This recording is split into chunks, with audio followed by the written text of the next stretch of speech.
Lição 1. 5 de janeiro de 2025.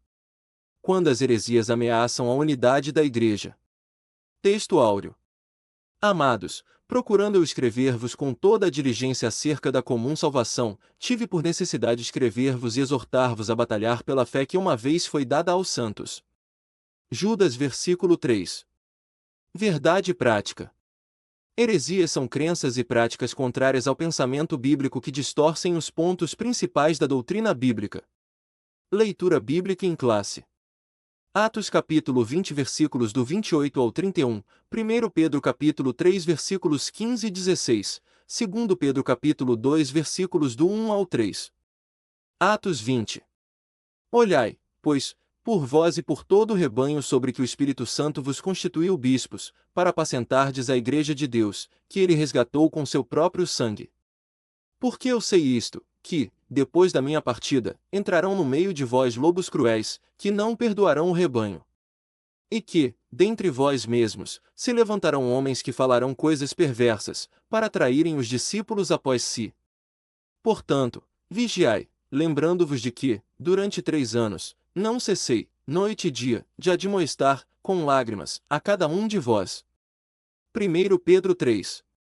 Antes, santificai a Cristo, como o Senhor, em vosso coração, e estáis sempre preparados para responder com mansidão e temor a qualquer que vos pedir a razão da esperança que é em vós, tendo uma boa consciência, para que, naquilo em que falam mal de vós, como de malfeitores, fiquem confundidos os que blasfemam do vosso bom procedimento em Cristo. 2 Pedro 2.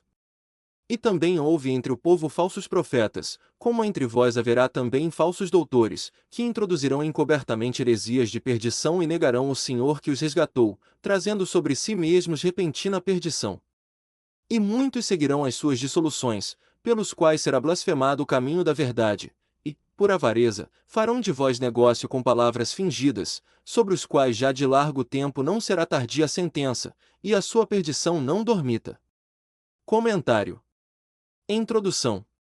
Heresias são crenças e práticas contrárias ao pensamento bíblico, pois elas distorcem os pontos principais da doutrina cristã, confrontam o cristianismo histórico e criam um problema para as igrejas e as famílias.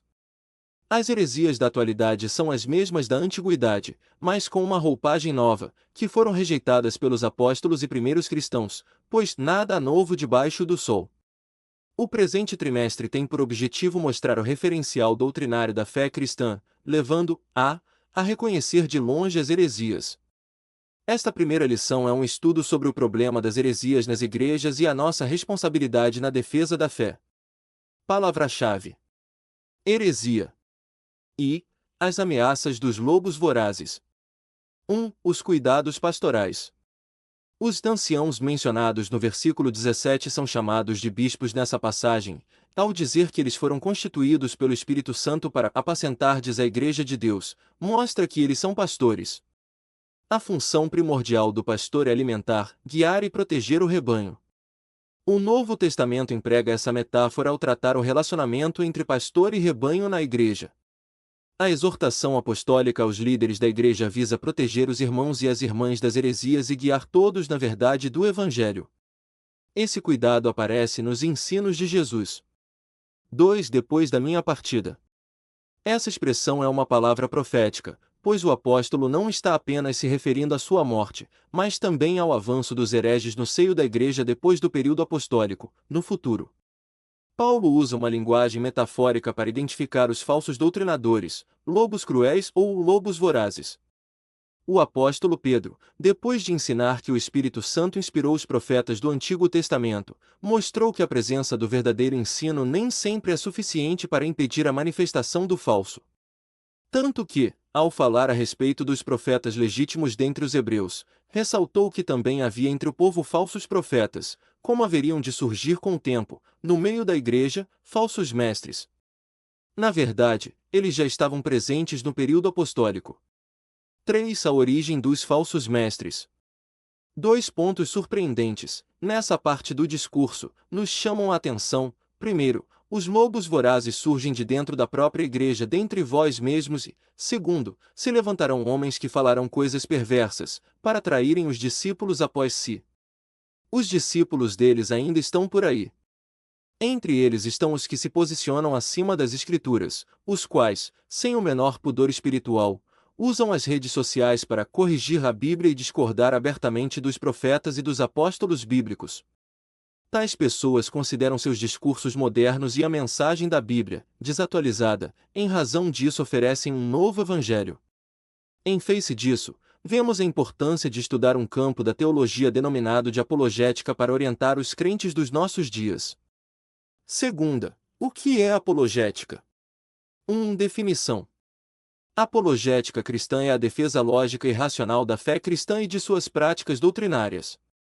O termo vem do substantivo grego apologia, que literalmente significa defesa, resposta. O termo grego traduzido por responder, em preparados para responder com mansidão em 1 Pedro 3,15 é apologia, numa tradução literal é, sempre preparados para uma defesa. A versão bíblica chamada de Nova Versão Transformadora emprega o verbo explicar, assim, sempre preparados para explicá-la. A apologética mostra que o cristianismo é racional, os dados da revelação podem ser explicados de maneira metódica e sistemática, portanto, aceitável. Jesus disse que devemos amar a Deus de todo o nosso coração e de todo o nosso entendimento.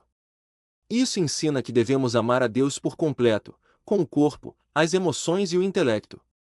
2. A que defesa Pedro se refere? Há quem argumente que essa defesa seja uma resposta a uma acusação, visto que essa mesma palavra, apologia, aparece, nesse sentido no Novo Testamento, como defesa de uma acusação tanto formal como informal. O versículo 16 fala do bom testemunho cristão que serve para provar a inconsistência das acusações contra os crentes. Mas não parece ser esse o caso, porque a defesa, resposta ou explicação nessa passagem é sobre a razão da fé dos cristãos, e isso diz respeito à doutrina cristã. Ainda que Pedro esteja se referindo à resposta a uma acusação formal num ambiente hostil, não deixa de ser uma oportunidade para a defesa da fé cristã, como aconteceu com o apóstolo Paulo diante de Festo e de Agripa, na mesma audiência. 3. Por que devemos combater as heresias? A. Para defesa própria. Os cristãos devem estar informados daquilo que os vários grupos ensinam e saber a forma de refutá-los biblicamente. B.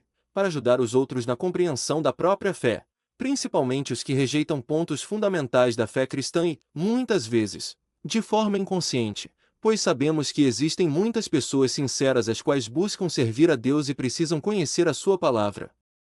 Esse debate sobre as crenças deve ocorrer de maneira respeitosa e com argumentos e fundamentação bíblica, respondendo às objeções contra a fé cristã. O êxito dessa luta é garantido quando se está nos domínios do Espírito Santo. Terceira, o que são heresias? 1. Seitas e heresias. A palavra heresis no Novo Testamento grego é traduzida como seita e heresias. É verdade que o cristianismo foi também chamado de seita, mas por não cristãos, pessoas que não conheciam as verdades do Evangelho de Cristo e que se opunham a ele. A palavra seita é usada para designar as religiões heterodoxas. É um termo já desgastado, trazendo em si, muitas vezes, um tom pejorativo, por isso devemos saber quando aplicá-lo. 2. A heresis no Novo Testamento. Esse vocábulo aparece com o sentido de partido, espírito sectário e nem sempre representa uma ruptura com o sistema convencional de determinada comunidade. Os saduceus e os fariseus eram seitas que formavam facções dentro do próprio judaísmo, e a versão bíblica NA traduz por partido. Paulo adverte para que não haja no seio da igreja essas divisões, a heresis, e condena as inovações doutrinárias que causam divisão ou dissensão. 3. Heresias de perdição. É nessa passagem que a heresia apresenta o sentido de erro doutrinário como a heresia, propriamente dita, no campo teológico que nós conhecemos hoje. As heresias distorcem os pontos principais da doutrina cristã no que diz respeito a Deus, Trindade, o Senhor Jesus Cristo e o Espírito Santo, ao ser humano, natureza, pecado, salvação, origem e destino, aos anjos, à Igreja e às Escrituras Sagradas. O mais grave erro é quando diz respeito à divindade e interfere na salvação, pois não existe salvação sem Jesus. Conclusão. Os apóstolos responderam aos opositores da fé cristã e lançaram a base da nossa teologia. Todos os escritos do Novo Testamento mostram essa luta acirrada contra as falsas doutrinas. É, pois, Tarefa da Igreja atual batalhar pela fé que uma vez foi dada aos santos.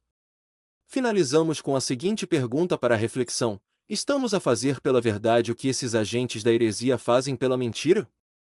Revisando o conteúdo. 1. Nesta lição, qual a exortação apostólica aos líderes da Igreja? A exortação apostólica aos líderes da Igreja visa proteger os irmãos e as irmãs das heresias e guiar todos na verdade do Evangelho. 2. Qual a definição de apologética cristã? A apologética cristã é a defesa lógica e racional da fé cristã e de suas práticas doutrinárias. 3. Por que devemos combater as heresias?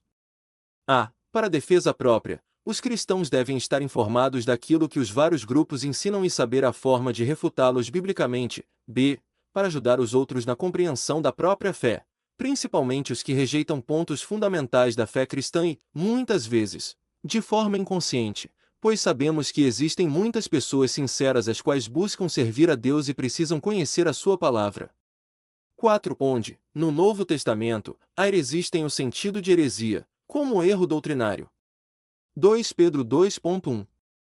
É nessa passagem que a heresia apresenta o sentido de erro doutrinário como a heresia, propriamente dita, no campo teológico que nós conhecemos hoje. 5. Qual a pergunta para nossa reflexão? Estamos a fazer pela verdade o que esses agentes da heresia fazem pela mentira?